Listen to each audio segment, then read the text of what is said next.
नमस्कार। हमारे सभी दर्शक भाई और बहनों के लिए और अपने छात्रों के लिए तथा हमारे जो सीनियर सिटीजन है सबके लिए ये जो वीडियो है ये सबके लिए है। और ये जो चार्ट दिखाया गया है किस किस बात को इंडिकेशन देता है तथा आज की तारीख में बालक और बालिकाएं जिनके विवाह नहीं हो रहे और नौकरी की समस्या को झेल रहे हैं, राजयोग की इच्छा सब करते हैं। इस संसार में लोकेशना सम्मान चाहिए, पुत्रेशना पुत्र भी चाहिए, अच्छा कन्या के लिए वर चाहिए और अच्छी नौकरी या व्यापार प्रतिष्ठा, धन दौलत शोहरत ऐश्वर्य सब चीज की आवश्यकता सबको होती है क्योंकि शास्त्रों का नियम है।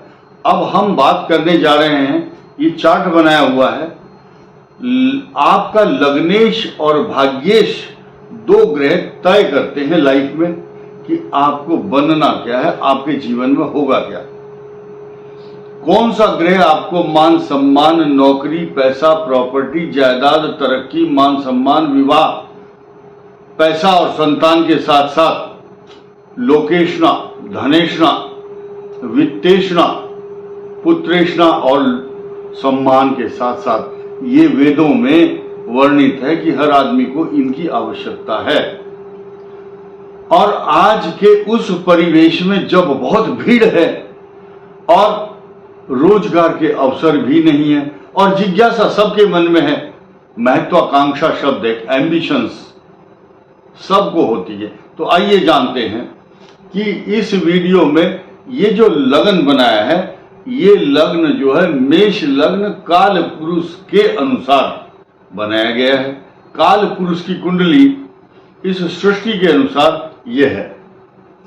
मंगल मेष लग्न का स्वामी है या मेष राशि का और अष्टम भाव, और शुक्र द्वितीय और सप्तम भाव का स्वामी शुक्र, तीसरे भाव का स्वामी बुध और छठे भाव का स्वामी बुध। इसके अलावा चतुर्थ का चंद्रमा, पंचम का सूर्य तथा भाग्य स्थान और 12वें स्थान का स्वामी बृहस्पति, 10वें और 11वें भाव का स्वामी शनि है। तो अब हम ये बताना चाहते हैं कि अगर आपकी कुंडली में लग्नेश ही सब कुछ है, लग्नेश ही प्राण है, लग्नेश ही आत्मा है, चंद्रमा मन, सूर्य आत्मा और लग्नेश का पावरफुल होना बहुत जरूरी है। अब आप बोलेंगे ये कुंडली क्यों बनाई? क्योंकि जो भी काल पुरुष के अनुसार ये राशियां आपकी कुंडली में किसी ना किसी स्थान में जरूर बैठी होंगी, लेकिन आपका जो लग्न का स्वामी है उसका नाम है मंगल। मंगल का जो रोल है वो है साहस, पराक्रम, सेनापति है। आपके शरीर में ब्लड की जो पोजीशन है, फ्लो कैसे बह रहा है या आपकी करेज कैसा है, आप किस प्रकार से अपने कार्यों के प्रति संवेदनशील हैं, एग्रेसिव हैं, उत्सुकता है आपके अंदर, साहस है, कार्य करने की क्षमता, ये मेष लग्न बताता है। ये कहीं भी हो सकता है आपकी कुंडली में एक नंबर। और साथ ही साथ दसम भाव, दसम भाव किसी भी स्थिति में, दसम भाव में भी ये सारी कोई भी राशि आ सकती है आपके। इन दोनों के स्वामी तथा भाग्य स्थान का स्वामी ये तय करते हैं कि आप किस, फ्रॉम वेरी बिगिनिंग, बचपन से ही पता चल जाता है। इसके लगन का स्वामी 10वें में है, पंचम में है या 9वां स्थान में है, या भाग्य स्थान का लग्न के साथ या लग्न के स्वामी के साथ क्या रिलेशन है, मैं आपको साफ साफ बताता हूं। बहुत से लोग अंधेरे में ना रहें, अंधेरे में ना रहें, क्योंकि आप प्रशासनिक अधिकारी बनेंगे प्राइवेट नौकरी में या सरकारी नौकरी में, दसम भाव की वैल्यू तय करती है और भाग्य स्थान की और लग्न की।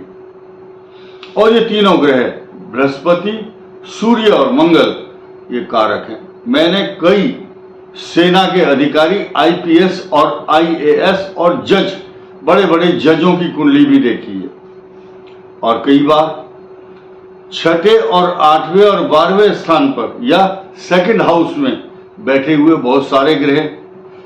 This is depend upon the combination of planetary position. आप देखिए राइट साइड, ये जो हिस्सा है ये तय करता है, ये भाव, 3 भाव तय करते हैं इनके सीधे संबंध लग्न के साथ हैं या नहीं है। इसके अलावा अगर ऐसा नहीं है कहीं, तो आप इनको देखिए, ये जो पंचम भाव है आपके, ये पंचम भाव और नवम और लग्न और दशम ये तय करता है। लेकिन आपका चंद्रमा आपकी सोच को दर्शाता है। आपका चंद्रमा मन सो जाता है। चंद्रमा आपका मन है। अगर मन ठीक नहीं है, ग्रह बहुत अच्छे हैं, तो भी आपका एक्शन मोड में नहीं आ पाएंगे आप। हर चीज का कॉम्बिनेशन देख करके पता चलता है। बहुत दिनों से बहुत माता पिता, आज भी बहुत मेरे पास लोगों के संदेश आते रहते हैं, बढ़िया कुंडली है, सब कुछ अच्छी है, विवाह नहीं हो रहा है, नौकरी नहीं मिल रही है, अब ज्योतिषी दोषी नहीं है उसमें।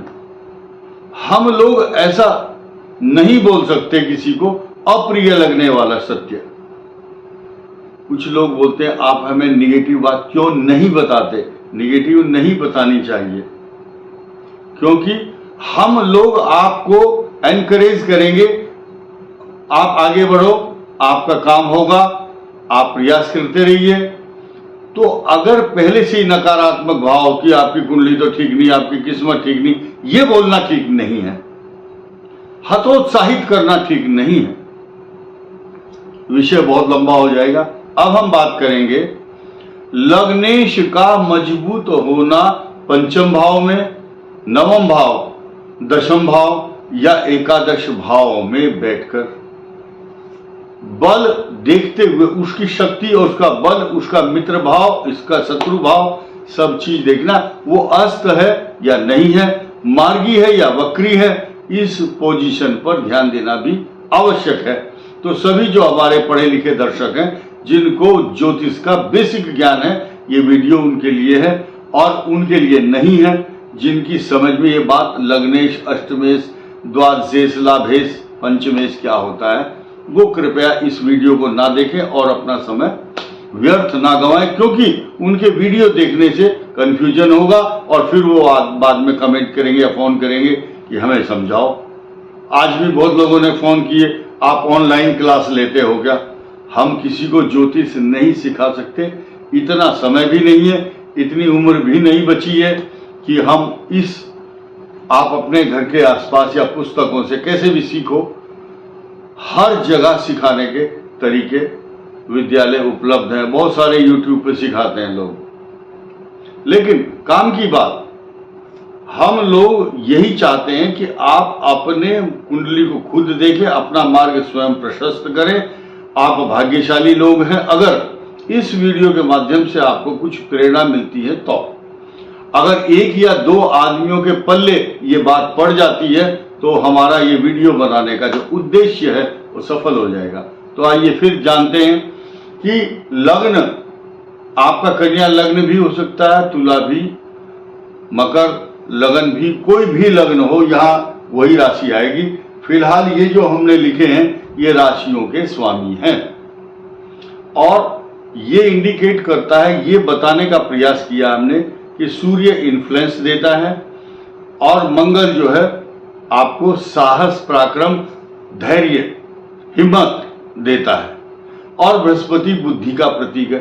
इन तीनों के संयोग से IAS, IPS, कलेक्टर, जज और बुद्धिजीवी, engineering, software, AI, artificial intelligence, mechanical और सिविल इंजीनियरिंग के साथ साथ केमिकल इंजीनियर बन सकते हैं आप। ये तीनों ग्रहों की का जो मैंने कॉम्बिनेशन बताया, ये निर्धारित करता है कि कितने बड़े उच्च अधिकारी होंगे, प्राइवेट नौकरी में हो या सरकारी में हो। आज के समय में नौकरी मिलना बहुत दुर्लभ कार्य हो चुका है। स्थिति परिस्थिति रोजगार को लेकर के दिनों दिन बिगड़ती जा रही है। यही कारण है कि हमारा युवा वर्ग, अधिकांश पढ़ा लिखा वर्ग इन झगड़े और झंझटों से बच करके विदेश जाता है। तो अब हम बात करेंगे इस बात की कि जिनके वीआईपी प्लेनेट हैं, लग्न कोई भी हो, मीन लग्न हो तो, धनु लग्न हो तो, मिथुन और कन्या, वृश्चिक, तुला लग्न हो, कोई भी लग्न हो, आपकी कुंडली में सूर्य, मंगल, बृहस्पति ये तीनों तय करते हैं। साथ ही साथ उनका कॉम्बिनेशन लग्नेश के साथ कैसा है। लग्नेश आपका बृहस्पति, सूर्य, मंगल, शनि, शुक्र, बुध कोई भी हो सकता है। उसका सीधा संबंध लग्नेश पंचमेश, नवमेश और दसम भाव के स्वामी के साथ हो रहा है नहीं, और साथ में चंद्रमा की स्थिति। कंबस्ट प्लेनेट रेट्रोग्रेड मोशन में चल रहे ग्रह कई बार अपने स्वभाव प्रभाव में न्यूनता प्रदान करते हैं, वो एक्शन नहीं दे पाते। साथ ही साथ जैसे कि काल सर्प दोष के कारण जो 7 ग्रह हैं वो राहु और केतु के मुख की और पुछ की छाया के बीच में आ जाने के कारण 180 डिग्री पर जब उसके मध्य में होते हैं तो उनका एक्शन बहुत अच्छा नहीं हो पाता। एक ये भी दुष्प्रभाव देखने में आया है। हमारे पिछले 50-55 साल के ज्योतिष शास्त्र के अध्ययन के अनुभव के आधार पर ये जो बातें हमने बताई हैं, हमारे जो दर्शक हैं, भाई बहन, युवा वर्ग, सीनियर सिटीजन और बुद्धिजीवी वर्ग इस बात को सुन करके जरूर अनुमान लगाएंगे कि किसी को अगर नौकरी नहीं मिली तो उसकी योग्यता में या ग्रहों के कारण उसकी जो प्रतिभा है वो एक्शन में नहीं आ रही, या उस ग्रह की दशा नहीं आई है जिस दशा में उसको विदेश जाना है या नौकरी मिलनी है। यहां मैं एक बात बहुत स्पष्ट करना चाहूंगा कि नवम भाव और दसम भाव या दशम भाव का स्वामी द्वादश या 80% चांस उन लोगों के विदेश में होते हैं जिनका भाग्य स्थान का स्वामी या तो यही बैठा होगा या यहाँ का स्वामी द्वादश या यहाँ का स्वामी यहाँ पर, यानी कि विदेशों से धन कमाना या विदेश में जाकर के काम करना या इंपोर्ट एक्सपोर्ट के बिजनेस भारत में रहकर ही करना, लेकिन पैसा विदेश से आएगा। फॉरेन से पैसा आना इस बात का प्रतीक बन जाता है। इस वीडियो में इतना ही। धन्यवाद। नमस्कार।